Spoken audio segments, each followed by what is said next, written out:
Electric charges की कुछ properties को डिस्कस करते हैं। इसमें फर्स्ट है क्वांटाइजेशन ऑफ चार्ज। इस प्रॉपर्टी के अकॉर्डिंग किसी बॉडी पर जो चार्ज होता है वो एक बेसिक इलेक्ट्रॉन के चार्ज का इंटीग्रल मल्टीपल होता है। मान लीजिए किसी बॉडी पर चार्ज Q है और एक इलेक्ट्रॉन पर या एक प्रोटॉन पर जो बेसिक यूनिट ऑफ चार्ज है वो E है, तो ये जो चार्ज उस बॉडी का है उस बेसिक यूनिट ऑफ चार्ज का वो इंटीग्रल मल्टीपल होगा। तो फॉर्मूला बनेगा, मैथमेटिक फॉर्म बनेगी इसकी, Q is equal to NE। जो N बच्चों यहाँ पर एक इंटीजर है जो कि पॉजिटिव और नेगेटिव हो सकता है।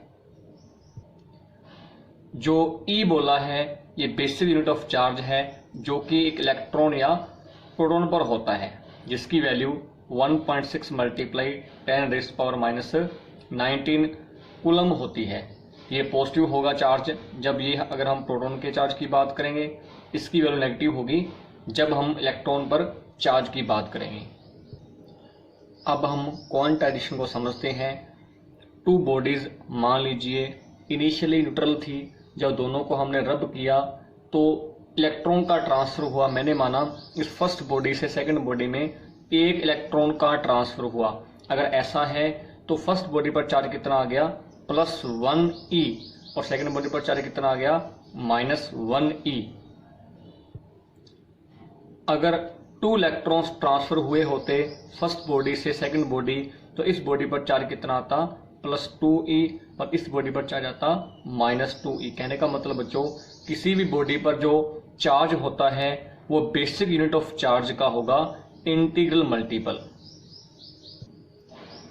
अगर आप ये बोलो कि किसी भी बॉडी पर, ये मान लीजिए थर्ड बॉडी है, इस बॉडी पर चार्ज है 3 × 10⁻⁻19 कूलम चार्ज है, तो ये इनवैलिड होगा, क्योंकि ये जो चार्ज है बच्चों वो बेसिक यूनिट ऑफ चार्ज का इंटीग्रल मल्टीपल नहीं है। हाँ, अगर कोई आप ऐसा सुनो या पढ़ो कि इस बॉडी पर जो चार्ज है वो 4.8 × 10⁻⁻19 कूलम है, तो ये एक वैलिड स्टेटमेंट है, क्योंकि ये जो चार्ज है वो इस बेसिक यूनिट ऑफ चार्ज का 3 टाइम्स है। मतलब 3 यहाँ पर क्या है बच्चों, इंटीजर है।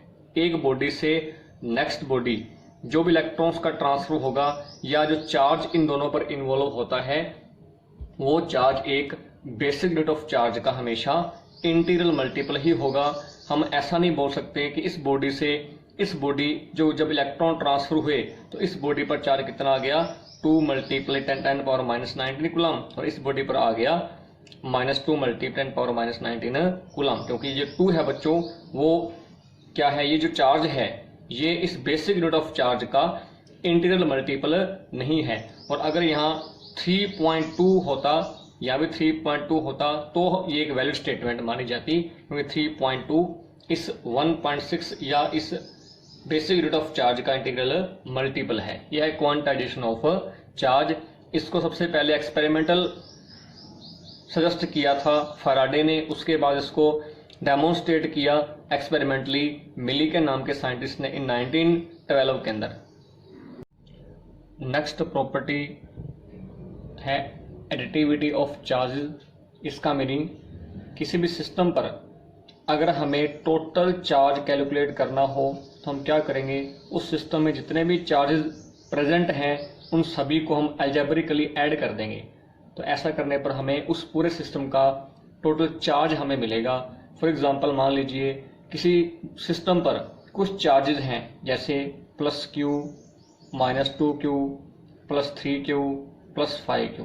तो अगर हमें इस पूरे सिस्टम का चार्ज कैलकुलेट करना है तो इन सभी चार्जेस को हम अलजेब्रिकली ऐड कर देंगे। ऐड करते वक्त हम इनके साइन का स्पेशल ख्याल करेंगे। जो पॉजिटिव चार्ज उसको प्लस कर लेंगे, नेगेटिव चार्ज को माइनस कर लेंगे। तो अगर हम इन सभी चार्जेस को ऐड करें तो जो हमें नेट चार्ज मिलेगा वो मिलेगा 7Q। तो इस पूरे सिस्टम पर जो चार्ज है वो कितना आ गया, +7Q। ये है एडिटिविटी ऑफ ए चार्ज।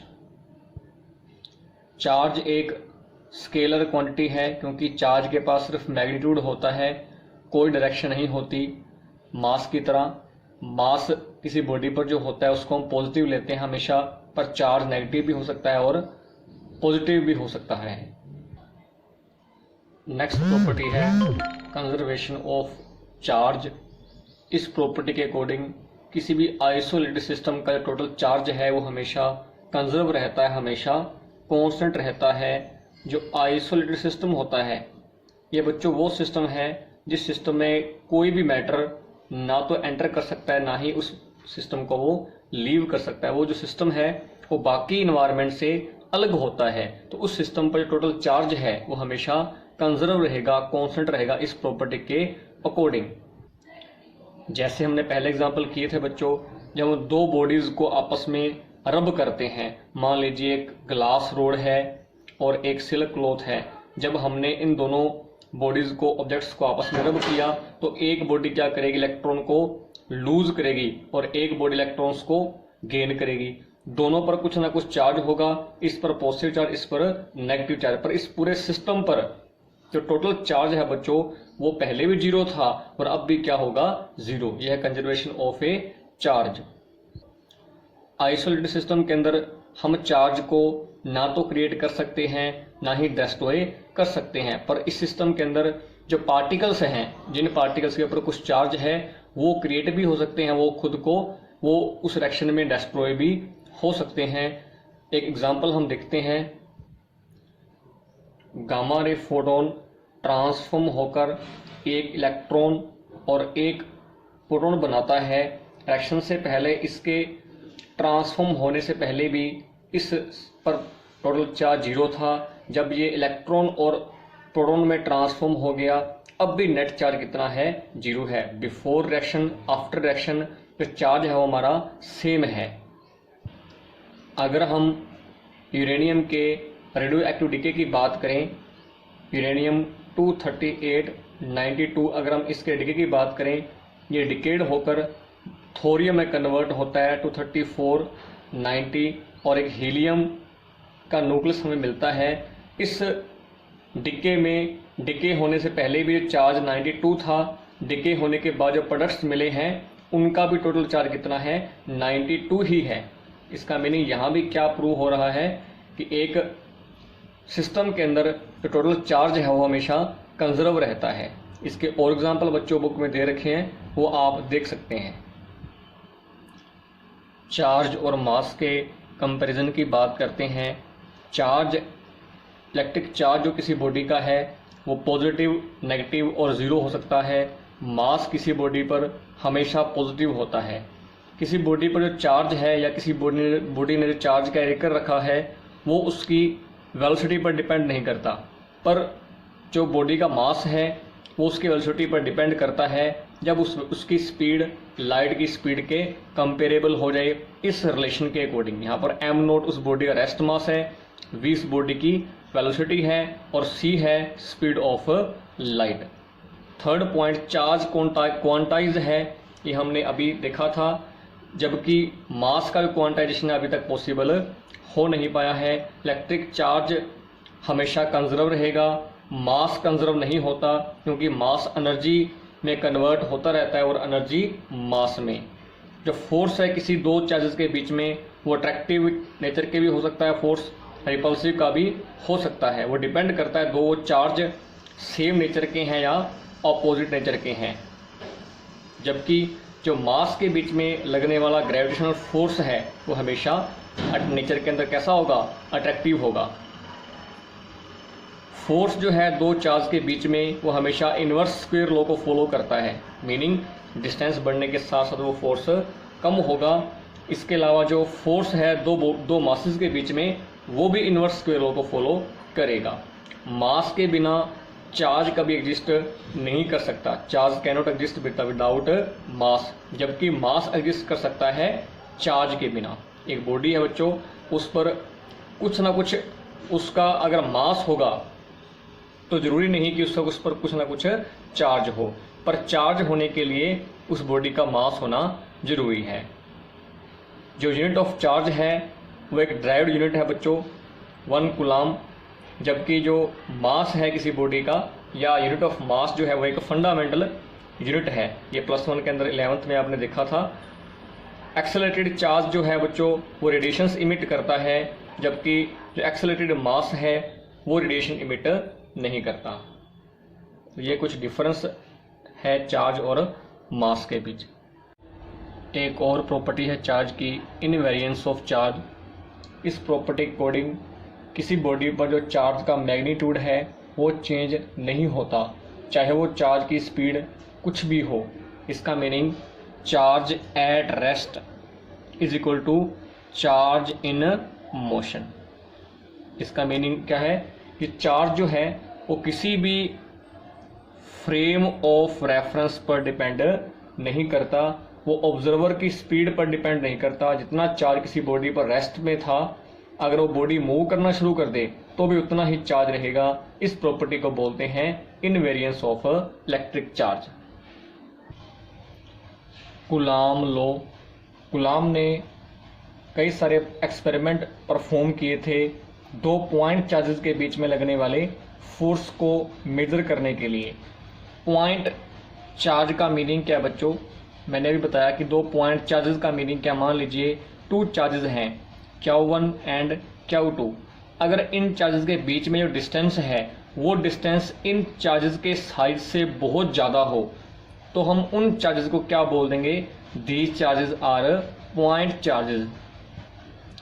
मतलब जिस केस में इन बॉडीज पर, जिन बॉडीज पर चार्ज है, उन बॉडीज के साइज को अगर इनके बीच की डिस्टेंस के मुकाबले हम इग्नोर कर सकें तो हम बोल देंगे उन बॉडीज पर जो चार्ज है वो पॉइंट चार्ज है। अब कूलाम लॉ की बात करते हैं। दो पॉइंट चार्ज के बीच जो लगने वाला फोर्स ऑफ इंट्रैक्शन है वो डिपेंड करता है उन बॉडीज पर जो चार्ज है उन पर डिपेंड करेगा, और वो फोर्स डिपेंड करता है उनके बीच में जो डिस्टेंस है उसके स्क्वायर के इन्वर्सली प्रोपोर्शन होता है। किस प्रकार? मान लीजिए दो बॉडीज हैं, पॉइंट चार्जेस हैं, एक पर चार्ज Q1 है, सेकंड बॉडी पर चार्ज Q2 है। दोनों के बीच में जो डिस्टेंस है उसको मैंने R बोल दिया। तो इन दोनों चार्जेस के बीच में जो फोर्स ऑफ इंट्रैक्शन है वो डायरेक्टली प्रोपोर्शन होगा product of these two charges, या उन बॉडीज पर जो चार्ज है उनके प्रोडक्ट के डायरेक्टली प्रोपोर्शन होगा इनके बीच में लगने वाला फोर्स ऑफ इंटरैक्शन। और वो फोर्स किस पर डिपेंड करेगा? इनके बीच में जो डिस्टेंस है उसके स्क्वायर के इन्वर्सली प्रोपोर्शन होगा। प्रोपोर्शनलिटी सिंबल को अगर हम हटाएंगे तो यहाँ कांस्टेंट K लगा देंगे, Q1 Q2 अपॉन में R²। इस K को बोलेंगे इलेक्ट्रोस्टैटिक फोर्स कांस्टेंट, और इस K की जो वैल्यू है वो डिपेंड करेगी उन चार्जेस को आपने किस मीडियम के अंदर रखा हुआ है, उस मीडियम के नेचर पर डिपेंड करती है इस electrostatic force of constant K की वैल्यू। यहाँ पर हमने माना उन चार्जेस को हमने वैक्यूम के अंदर रखा हुआ है। अगर चार्जेस को वैक्यूम या एयर या उसको फ्री स्पेस बोल सकते हैं वहां रखा हुआ है तो CGS सिस्टम के अंदर इस K की वैल्यू 1 ली जाती है, और SI यूनिट में इस K की जो वैल्यू है उसको लिया जाता है 9 × 10⁹ न्यूटन मीटर स्क्वायर पर कूलाम स्क्वायर। ये वैल्यूज हैं K की CGS और SI सिस्टम ऑफ यूनिट के अकॉर्डिंग। और K का जो मैथमेटिक फॉर्मूला है वो है 1/4 पाई एप्सिलॉन नॉट। ये जो एप्सिलॉन नॉट है इसको बोलते हैं फ्री स्पेस की इलेक्ट्रिकल परमिटिविटी।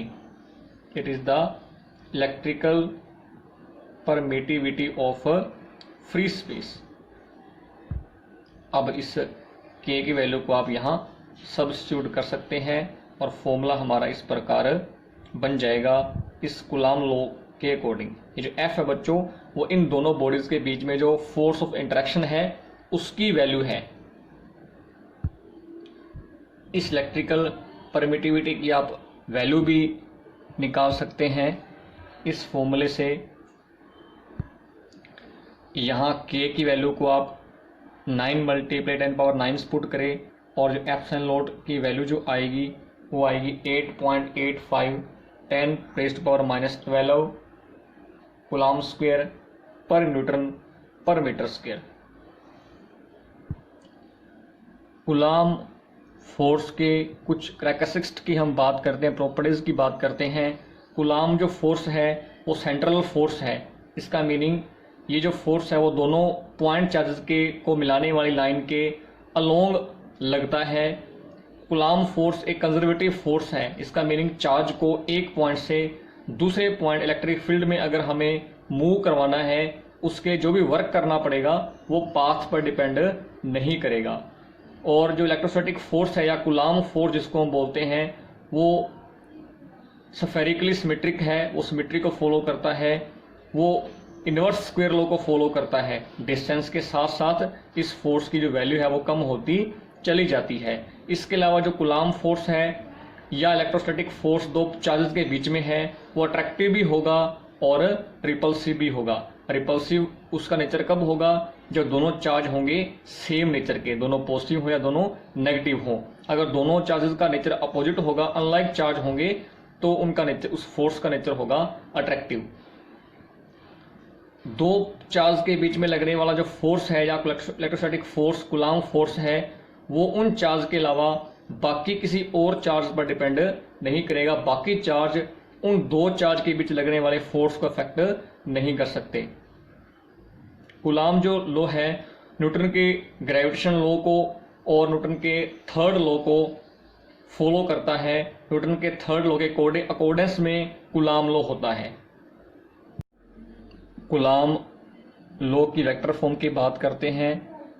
जो फोर्स ऑफ इंट्रैक्शन है दो चार्ज पार्टिकल के बीच में, उसका नेचर वो वेक्टर क्वांटिटी है। तो हम इस कूलाम लॉ को वेक्टर फॉर्म में रिप्रेजेंट करेंगे।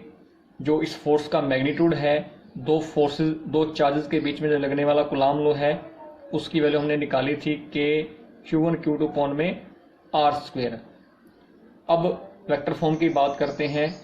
हम कोऑर्डिनेट एक्सिस को यहाँ पर शामिल करेंगे, X axis, Y axis and Z axis. O यहाँ पर पॉइंट ऑफ रेफरेंस है या ओरिजिन है, जहाँ पर तीनों कोऑर्डिनेट एक्सिस ज्वाइन होती है। और ये ए पॉइंट पर Q1 चार्ज है, बी पॉइंट पर Q2 चार्ज है।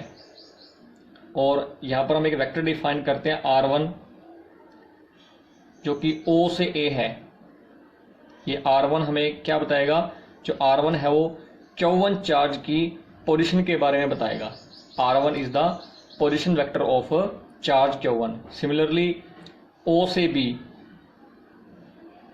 जो चार्ज है, O से B जो वेक्टर है, उसको हम बोलेंगे R2, और ये Q1 चार्ज का पोजीशन वेक्टर है। R2 जो है वो Q2 चार्ज का पोजीशन वेक्टर है। अगर हम वेक्टर Q1 से Q2 की बात करें या A से B जो लाइन ज्वाइन हो रही है उसकी बात करें, A B वेक्टर की बात करें, तो इसको हम रिप्रेजेंट करेंगे R12 से। R12 का मीनिंग ऐसा वेक्टर जो A से B के अलोंग है, तो इसको हम निकाल लेंगे R2 माइनस R1 से। सिमिलरली अगर हम सेम वे से अगर हम B से A की बात करें, B A वो वेक्टर है जो B से A की अलोंग है, इसको हम लिखेंगे R21 से रिप्रेजेंट करेंगे। इसकी वैल्यू आएगी R1 माइनस R2। ये जो R12 के ऊपर वेक्टर लगाया है, ये एक वेक्टर है। इसका जो मैग्नीट्यूड को हम लिखेंगे सिंपली R12 से। उसी प्रकार जो R21 है वो वेक्टर है, इसका अगर हम मैग्नीट्यूड हमें लिखना है उसको सिंपली लिखेंगे हम R21 से। यहाँ डायरेक्शन को स्पेसिफाई करने के लिए हम यूनिट वेक्टर का इस्तेमाल करेंगे। यूनिट वेक्टर वो वेक्टर होता है जिसका मैग्नीट्यूड 1 होता है। इसका यूज़ करते हैं वेक्टर की किसी स्केलर की डायरेक्शन को स्पेसिफाई करने के लिए। जब ये यूनिट वेक्टर शामिल होता है तो वो डायरेक्शन प्रोवाइड करता है और उस स्केलर को वेक्टर में बदल देता है। अगर हम R12 और R21 का यूनिट वेक्टर निकालें, ये आपने +1 के अंदर भी किया होगा, तो R12 कैप, यहाँ पर R12 क्या है? R12 कैप यहाँ पर R12 वेक्टर का यूनिट वेक्टर है। इसको कैसे निकालोगे? उस वेक्टर को आप डिवाइड कर दोगे उसी वेक्टर के मैग्नीट्यूड से। उसी प्रकार अगर हम R21 वेक्टर का यूनिट वेक्टर निकालें तो क्या करेंगे? इसी वेक्टर को हम डिवाइड कर देंगे इसी वेक्टर के मैग्नीट्यूड से। इनको शामिल किया गया है वेक्टर्स की डायरेक्शन स्पेसिफाई करने के लिए। अब ये दो चार्जेस हमने यहाँ पर रखे हुए हैं, Q1 एंड Q2। अगर दोनों मैंने पॉजिटिव नेचर के मान लिए तो दोनों क्या करेंगे, एक दूसरे को रिपेल करेंगे। हम यहाँ पर टू फोर्सेज लेके आ रहे हैं। फर्स्ट है F12, सेकंड है F21। F12 की बात करते हैं। F12 फोर्स है Q1 पर, किसकी वजह से, ड्यू टू Q2, मतलब Q2 की वजह से Q1 पर जो फोर्स है उसको बोल दिया गया F12। इसको कैसे मेंशन करेंगे, इस डायग्राम में देखिए, यहाँ पर Q1 है, ये Q2 है। Q1 पर जो लगने वाला फोर्स है Q2 की वजह से, वो इस अलोंग होगा, इस प्रकार। इसको बोल देंगे आप F12। ये डायरेक्शन है उस फोर्स की जो फोर्स इस Q1 पर लगाया जा रहा है इस Q2 की वजह से। सिमिलरली अगर इस हम F21 की बात करें, F12 कौन सा फोर्स होगा, जो Q2 बॉडी पर, Q2 चार्ज पर लगाया जा रहा है, इसकी वजह से, ड्यू टू Q1।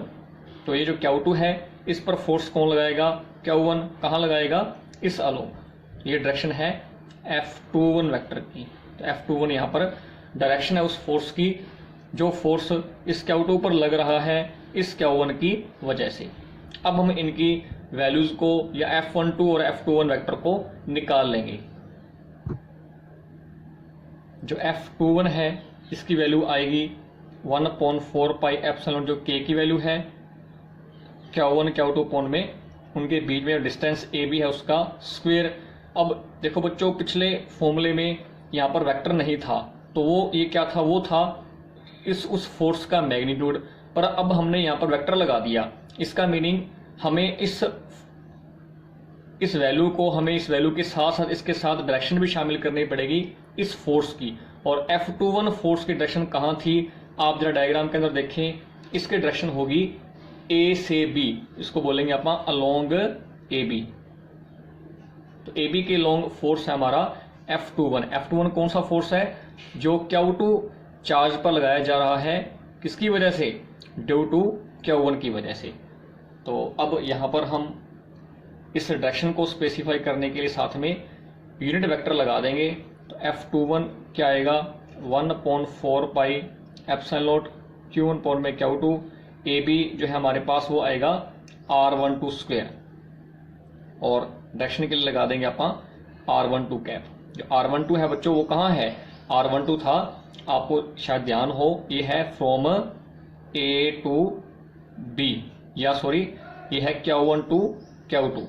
Q1 से Q2 जो लगने वाला, Q1 से Q2 के डायरेक्शन में जो यूनिट वेक्टर है वो है R12। ये क्यों हमने लगाया, क्योंकि लेफ्ट साइड में तो हमारे पास जो फोर्स है उस फोर्स का वो वेक्टर फॉर्म है, तो राइट साइड के अंदर भी वेक्टर फॉर्म होनी चाहिए, मतलब डायरेक्शन शामिल करनी है हमें। तो डायरेक्शन शामिल करने के लिए किसका इस्तेमाल किया गया, इस यूनिट वेक्टर का।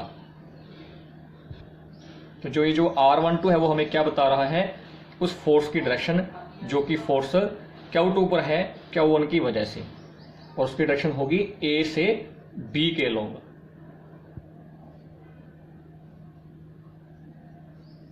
अब हम इसमें जो यूनिट वेक्टर है उसकी वैल्यू को ओपन कर लेंगे। इस यूनिट वेक्टर की वैल्यू क्या थी, यूनिट वेक्टर हम किस प्रकार निकालेंगे, इस वेक्टर को हम डिवाइड कर देंगे इसी वेक्टर के मैग्नीट्यूड से। तो इसको हम आगे फर्दर सोल्व कर लेंगे। R12 का एक क्यूब आ जाएगा और साथ में आएगा R12 वेक्टर, और R12 की वैल्यू भी हमने निकाली हुई है, वो आई थी हमारे पास R2 माइनस R1। तो इसको आप यहाँ पर पुट कर दें, जो हमें मिलेगा वो आएगा coulomb law in vector form. Similarly आप इसी तरीके से F12 भी निकाल सकते हैं, और F12 की जो वैल्यू है वो बिल्कुल F21 से सेम आएगी, पर दोनों में फ़र्क होगा डायरेक्शन का, क्योंकि बच्चों F12 जो है वो है B से A के अलोंग, और F21 है फोर्स वो है A से B के अलोंग। हालांकि इन दोनों की जो वैल्यू है, इन दोनों का जो मैग्नीट्यूड है वो सेम रहेगा, बस डायरेक्शन का फ़र्क होगा। तो जो F12 है is equal to minus of F21।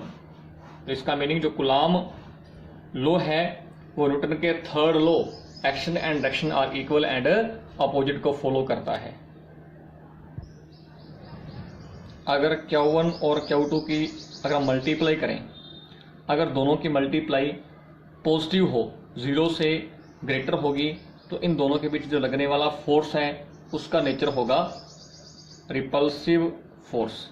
वो जो फोर्स है वो तो रिपल्सिव होगा अगर दोनों चार्जेस की मल्टीप्लाई 0 से ज़्यादा होगी। और ऐसा कब होगा? जब या तो दोनों ही चार्ज कैसे हो, पॉजिटिव हो, या दोनों ही चार्ज किस नेचर के हों, नेगेटिव हो। उस केस में दोनों के बीच लगने वाला फोर्स रिपल्सिव नेचर का होगा।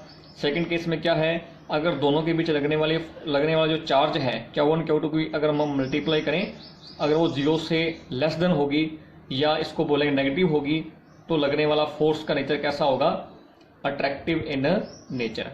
ऐसा कब होगा? जब या तो Q1 पॉजिटिव हो, Q2 नेगेटिव हो, या Q1 नेगेटिव हो, Q2 पॉजिटिव हो। उस केस में इनके बीच लगने वाले फोर्स का नेचर होगा अट्रैक्टिव। तो ये था coulomb law in vector form.